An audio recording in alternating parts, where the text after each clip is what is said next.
कराची के इलाके मलीर में आने वाले ज़लज़लों के झटके के दौरान मलीर जेल से फरार मजीद 3 कैदियों को गिरफ्तार कर लिया गया है और पीर की रात कराची की मलीर जेल से 216 मफरूर कैदियों में से अब तक सिर्फ 94 को दोबारा गिरफ्तार किया जा चुका है। तो इस वक्त क्या सूरत हाल है ये जान लेते हैं अपने नुमाइंदे सलमान अहमद से। सलमान, 16 साल की मेहनत के बाद इतने कैदियों को पकड़ा हुआ था, वो भाग गए हैं, उनमें से अब 94 लोगों को दोबारा गिरफ्तार किया गया है। मजीद कितना वक्त लगेगा और जो रिपोर्ट कल सामने आई थी उसमें मजीद क्या इंकशाफात सामने आए? जी देखिए, ये डिस्ट्रिक्ट मलीर जेल है जहाँ से कैदी फरार हुए थे और 216 मजमूई तौर पर कैदी फरार हुए थे, जिनमें से मजीद रात गए छापामार कार्रवाइयों में इन कैदियों को गिरफ्तार किया गया और 94 यानी कि 94 कैदी अभी तक गिरफ्तार हो चुके हैं 216 में से।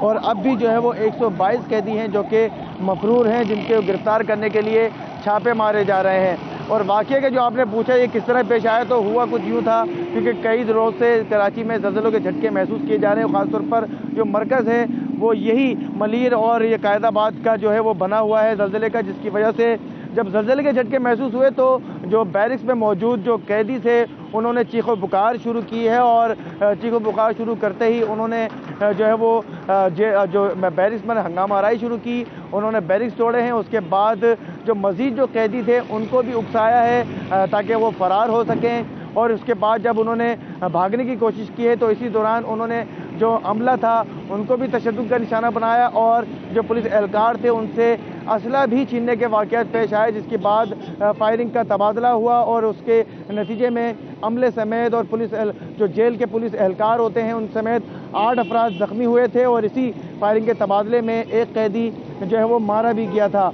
इसके अलावा मैं आपको बताऊं कि जो कैदी फ़रार हुए हैं वो सिर्फ फ़रार ही नहीं हुए बल्कि उन्होंने जो जेल की कैंटीन है उसमें भी तोड़ फोड़ की, उसका सामान लूटा और मजमूई तौर पर जो मलीर जेल की जानिब से इंतज़ाम की जानिब से जो FIR भी दर्ज की गई उसका भी मतन है कि उसके मुताबिक 20 लाख रुपए का सामान जो है वो लूट कर फरार हो चुके हैं और कैदी। और इसके अलावा जो मज़ीद जो उसमें जो कैदी थे उनके बारे में जब रिकॉर्ड लिया गया तो ये खुशकिस्मती है कि उनमें से कोई भी ऐसा कैदी नहीं था जो दहशतगर्दी में मुलविस हो या फिर किसी बड़े वाक़े में मुलविस हो। ज़्यादातर जो है वो स्ट्रीट क्रिमिनल्स हैं या छोटी जो चोरियां करते हैं वो इस मलीर जेल में कैद थे जो कि फ़रार हुए थे।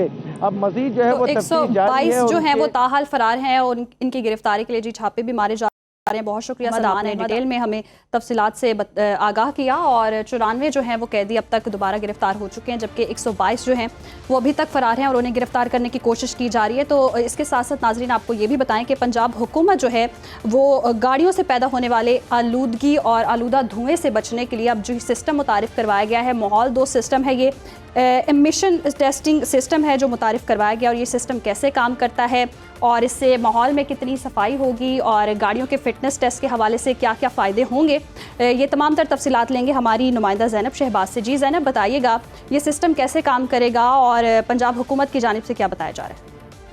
बिल्कुल, गाड़ियों की आलूदगी और बिलखसूस स्मोक से जो पैदा होने वाली आलूदगी है उसके ख़ात्मे के लिए हुकूमत पंजाब ने एक प्रोग्राम शुरू किया है पंजाब इमिशन सिस्टम के नाम से। ये है क्या मतलब कि ये एक बड़ा इक़दाम है और इससे पहले ऐसा कोई भी इक़दाम नहीं उठाया गया है जिसकी वजह से आलूदगी को ख़त्म किया जा सके। पंजाब इमिशन सिस्टम है क्या, हम जान लेते हैं। यहाँ पे मौजूद है हमारे साथ रिदा। मुझे ये बताइएगा कि एक बड़ा इक़दाम है, आलूदगी भी बहुत ज़्यादा थी, ये गाड़ियों की जो लंबी लाइनें लगी हैं इस स्टिकर की वजह से, ये स्टिकर है क्या? गाड़ियों की इमिशन इस वजह से टेस्ट कर रहे हैं क्योंकि जब स्मोक का सीज़न आता है उसमें सबसे ज़्यादा जो कंट्रीब्यूशन है वो गाड़ियों की इमिशन की है। तो हमने गाड़ियों की इमिशन से स्टार्टिंग ली है, हम इनकी इमिशन टेस्ट करते हैं। कार्बन मोनोऑक्साइड की जो परसेंटेज है उसको टेस्ट किया जाता है और हमारे EPA ने जो स्टैंडर्ड सेट किया हुआ है वो है 6%। तो हम ये देखते हैं कि इस गाड़ी की जो इमिशन है वो 6% से नीचे आ रही है, वो गाड़ी हमारी तरफ से पास है, उसको हम फिटनेस सर्टिफिकेट दे देते हैं। ये जो लाइनें आप देख रहे हैं इतनी लंबी लगी हुई हैं यहाँ पे और ये स्टिकर लगवाना लाजमी है क्योंकि अगर ये स्टिकर नहीं लगवाएंगे तो फिर इसके बाद जो है वो आपको फ़ाइन भरना पड़ेगा, चलान भरना पड़ेगा। और चलान की बात करें तो 30 जून जो है वो आखिरी डेट बताई गई है। और तो अगर जो है वो ये स्टिकर लगवाएंगे तो फिर अपनी गाड़ी का मेयार सेट करवाएंगे तो आप लाहौर की सड़कों पे अपनी गाड़ी भगा सकते हैं। जी। जी बहुत शुक्रिया ज़ैनब शहबाज। और जी 30 जून की डेडलाइन है और डेडलाइन तक आपने अपनी गाड़ियों की फ़िटनेस चेक करवानी है और ये स्टिकर लगवाना है गाड़ियों पर, और अगर नहीं लगवाते हैं और गाड़ियों के फ़िटनेस चेक नहीं करवाते तो भारी भरकम जुर्माना हो सकता है।